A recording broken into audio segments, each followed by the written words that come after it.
Trump, turn up the volume. Zohran Mamdani's fiery victory speech rocks NYC AC1G.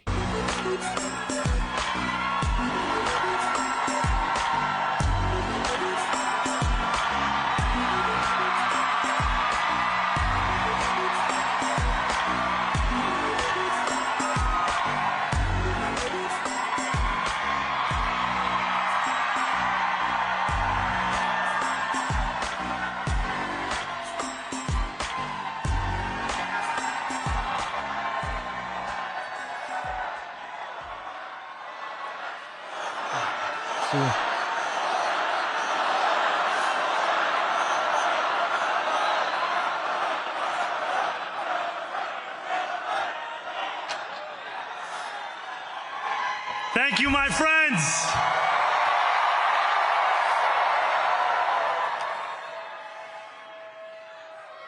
The sun may have set over our city this evening, but as Eugene Debs once said, okay, quote, here we go.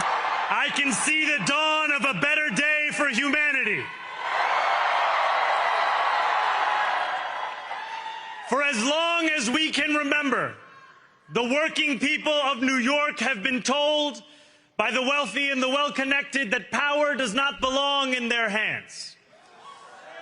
Fingers bruised from lifting boxes on the warehouse floor, palms calloused from delivery bike handlebars, knuckles scarred with kitchen burns. These are not hands that have been allowed to hold power. And yet, over the last 12 months, you have dared to reach for something greater. Tonight, against all odds, we have grasped it. The future is in our hands. My friends, we have toppled a political dynasty.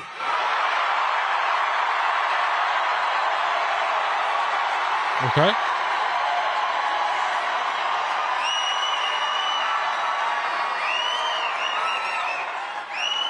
I wish Andrew Cuomo only the best in private life. But let tonight be the final time I utter his name as we turn the page on a politics that abandons the many and answers only to the few.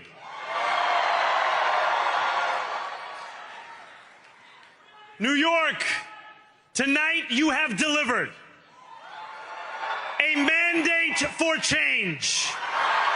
Yeah. A mandate for a new kind of politics. A mandate for a city we can afford. And a mandate okay. for a government that delivers exactly that. You want to separate it or should I go do it?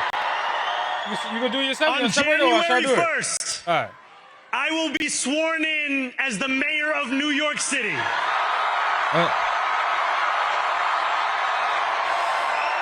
Nice. And that is because of you. So before I say anything else, I must say this. Thank you. Thank you to the next generation of New Yorkers who refuse to accept that the promise of a better future was a relic of the past. You showed that when politics speaks to you without condescension, we can usher in a new era of leadership. We will fight for you because we are you.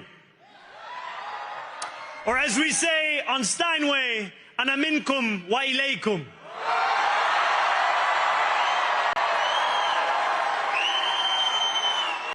Thank you to those so often forgotten by the politics of our city who made this movement their own. I speak of Yemeni bodega owners and Mexican abuelas. Okay. Senegalese taxi drivers and Uzbek nurses. Trinidadian line cooks and Ethiopian aunties. Yes, aunties. To every New Yorker in Kensington and Midwood and Hunts Point,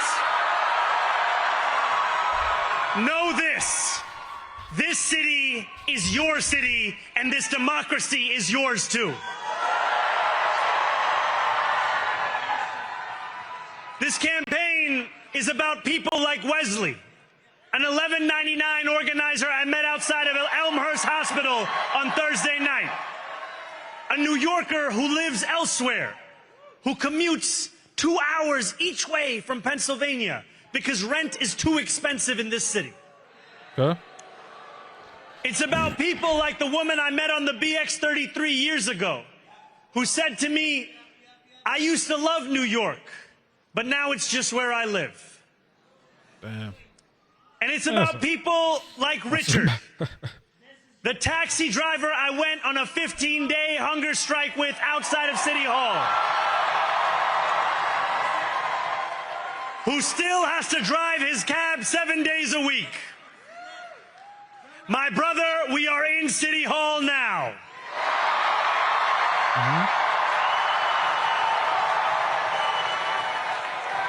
This victory is for all of them.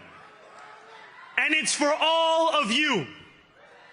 The more than 100,000 volunteers who built this campaign into an unstoppable force.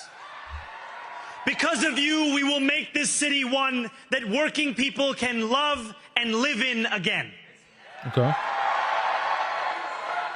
With every door knocked, every petition signature earned, and every hard-earned conversation, you eroded the cynicism that has come to define our politics. Now I know that I have asked for much from you over this last year.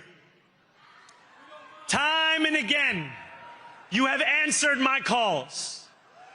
But I have one final request. New York City, breathe this moment in. We have held our breath for longer than we know. We have held it in anticipation of defeat. Held it because the air has been knocked out of our lungs too many times to count. Held it because we cannot afford to exhale. Thanks to all of those who sacrificed so much, we are breathing in the air of a city that has been reborn.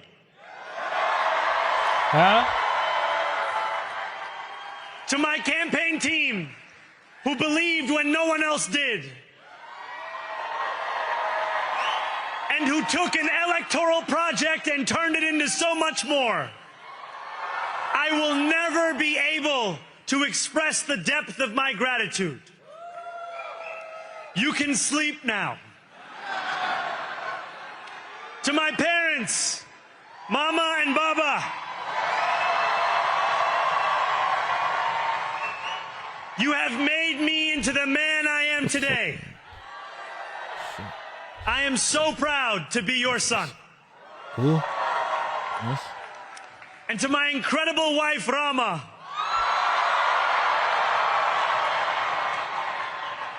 Hayati, there is no one I would rather have by my side in this moment and in every moment.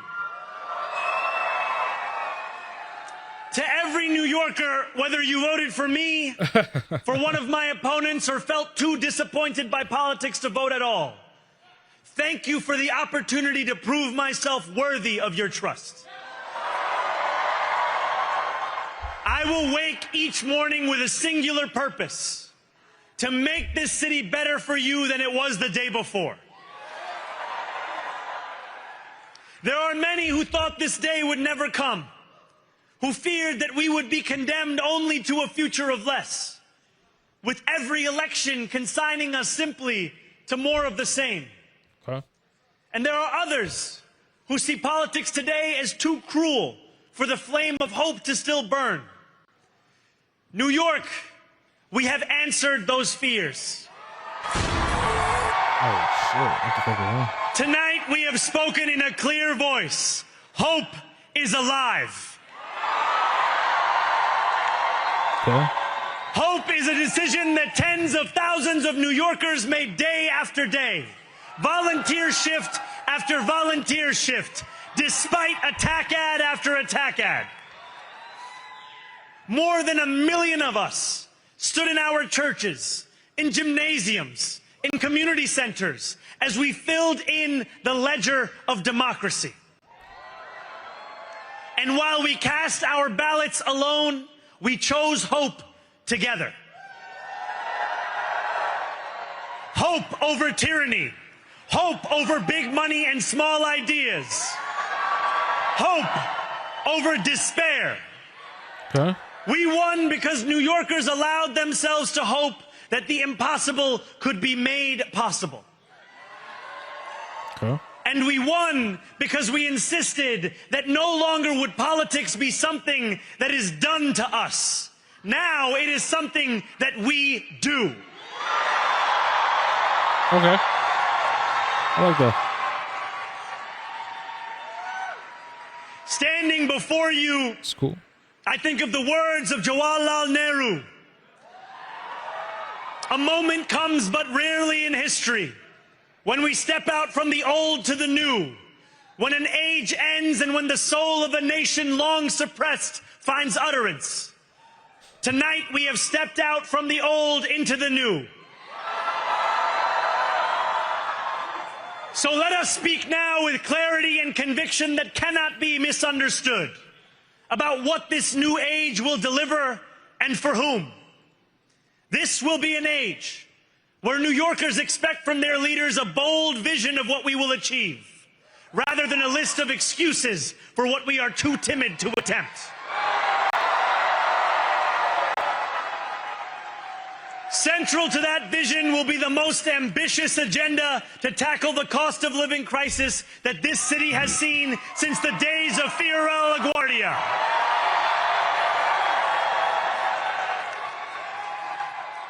An agenda that will freeze the rents for more than 2 million rent-stabilized tenants. Make buses fast and free. Okay. And deliver universal child care across Universal our childcare city. sounds cool. Years from Let's think about now, may our only regret Sounds cool. be that this day took so long to come. I mean, low-key should. This new age will be one of relentless improvement. We will hire thousands more teachers. Children.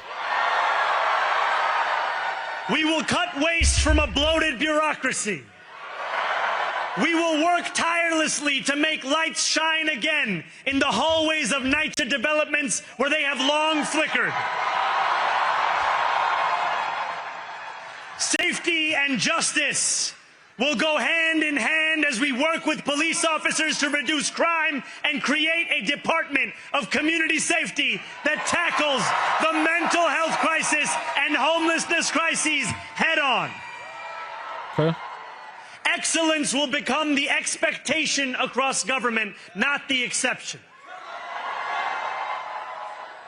In this new age we make for ourselves, we will refuse to allow those who traffic in division and hate to pit us against one another. In this moment of political darkness, go hand in hand as we work with police officers to reduce crime and create a department of community safety that tackles the mental health crisis and homelessness crises head on. Let's get a nice little task force for the homelessness. Excellence will become the expectation across government, not the exception. Task force. I mean, that's a bit much. Putting it like that, putting a label on it like that. In this But new like, age we make for ourselves, Like a special unit for it. we will refuse to allow those who traffic in division and hate to pit us against one another. In this moment of political darkness, New York will be the light. Okay. Here, we believe in standing up for those we love.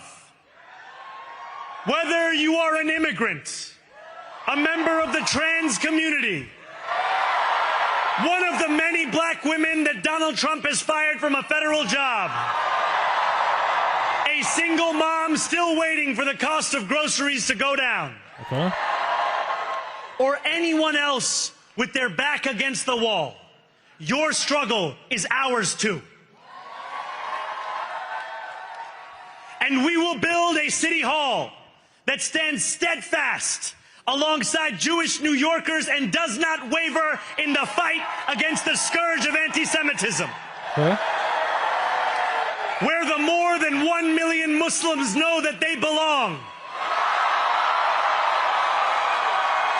Not just in the 5 boroughs of this city, but in the halls of power. No more will New York be a city where you can traffic in Islamophobia and win an election.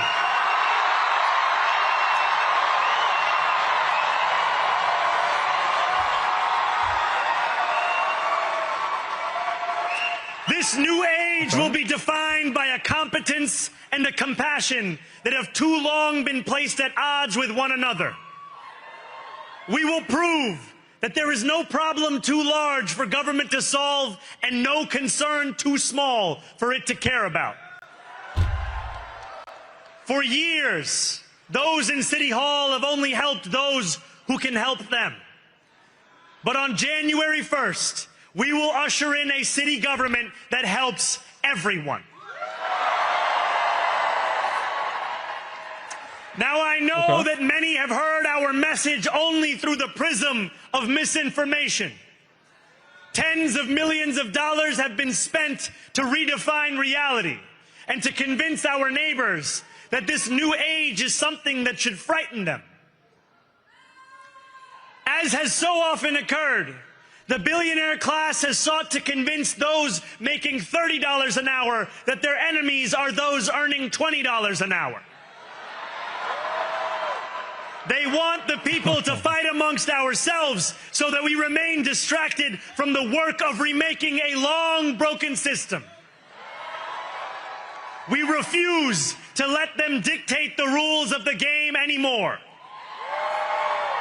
They can play by the same rules as the rest of us. Together, we will usher in a generation of change. And if we embrace this brave new course, rather than fleeing from it, we can respond to oligarchy and authoritarianism with the strength it fears, not the appeasement it craves. After all, if anyone can show a nation betrayed by Donald Trump how to defeat him, it is the city that gave rise to him.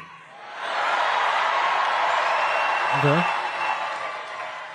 And if there is any way to terrify a despot, it is by dismantling the very conditions that allowed him to accumulate power. This is not only how we stop Trump, it's how we stop the next one. So Donald Trump, since I know you're watching, I have 4 words for you. Turn the volume up.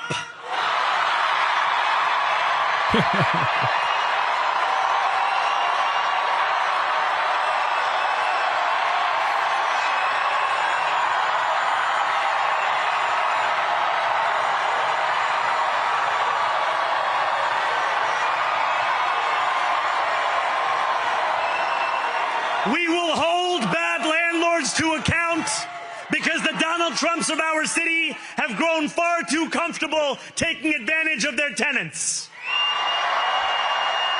We will put an end to the culture of corruption that has allowed billionaires like Trump to evade taxation and exploit tax breaks. We will stand alongside unions and expand labor protections because we know, just as Donald Trump does, that when working people have ironclad rights, the bosses who seek to extort them become very small indeed. New York will remain a city of immigrants, a city built by immigrants, powered by immigrants, as of tonight, led by an immigrant. You're a citizen now, so it doesn't matter.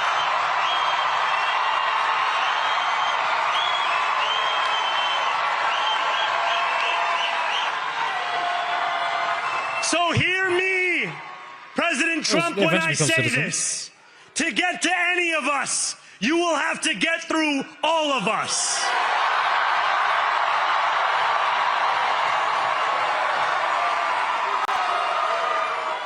When we enter City Hall in 58 days, expectations will be high. We will meet them. A great New Yorker once said that while you campaign in poetry, you govern in prose. If that must be true, let the prose we write still rhyme, and let us build a shining city for all. And we must chart a new path, as bold as the one we have already traveled. After all, the conventional wisdom would tell you that I am far from the perfect candidate. I am young, despite my best efforts to grow older. I am Muslim.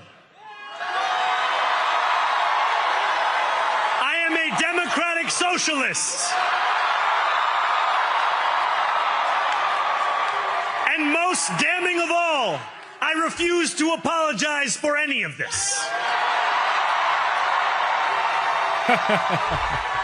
And yet, if tonight teaches us anything, it is that convention has held us back. Oh. That was cool. I like that.